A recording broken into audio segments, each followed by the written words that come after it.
You done? Hindi na, you finish na. It's almost done. It's almost done, man.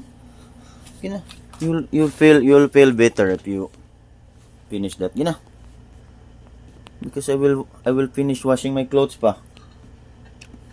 I need to wash my uniform because I'm duty again tomorrow. I only have 1 day off. Gina, you finish. It's yummy, eh. That's the mango flavor Quaker Oats. That's your favorite when you were little. You don't remember? You remember or no? Oh, you remember. Okay. You finish. It will gain me a 100,000 YouTube subscriber.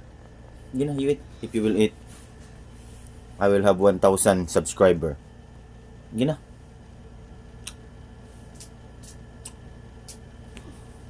I'm dizzy. You'll feel better if you will eat. That's why you're dizzy, because you're hungry. You just don't know how it feels to be hungry. That's how it feels to be hungry. You're dizzy. I thought you said angry. Hungry. Not angry. Hungry.